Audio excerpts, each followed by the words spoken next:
What's going on, everyone? Welcome back to the 40K Cafe, and thank you, Jared, for the request. Throughout all of the timelines, has there ever been a time period where there has been peace or treaties? Well, now in the 41st millennium, like many videos or GW's favorite announcements, in the grim darkness of the far future, there is only war. But surely that can't mean that there hasn't been times of peace or alliances, right? To a degree, yes, and to a degree, no. I personally believe that with the way that the lore is shaped and grafted and told, alliances are more so temporarily made in the same aspect of the enemy of my enemy is my friend. The Tau and the Imperium have aligned themselves on the occasion to fight a greater threat of Tyranids and or orcs. The Necrons and the Imperium have been seen doing the same thing in that one situation with Dante and the Silent King, and really there's been a handful of other situations where it's anybody partnering up with each other to take down the forces of chaos. Just as the setting likes to describe, even though a lot of it may contribute to satire, nobody is a good guy and everybody is a bad guy.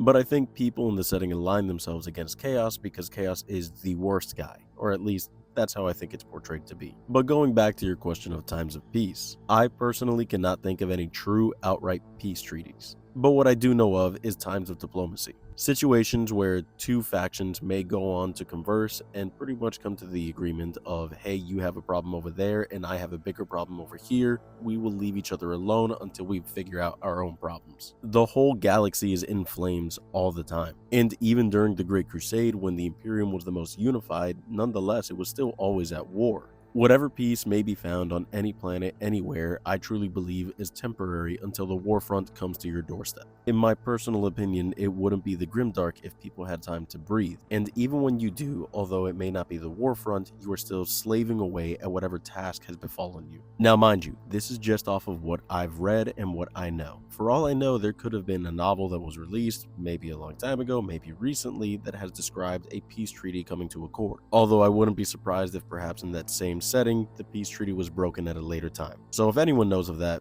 feel free to let me know in the comments below, because I personally don't know of it. But sadly, in the grim darkness of the far future, peace is but a dream, and there is only war. Jared, thank you again for the request, and I know I probably didn't really answer your question, but nonetheless, this is just my thoughts on it. As always, I hope you guys enjoyed this video, and let me know in the comments what you want to hear about next. Thanks again for listening, and remember to follow for more.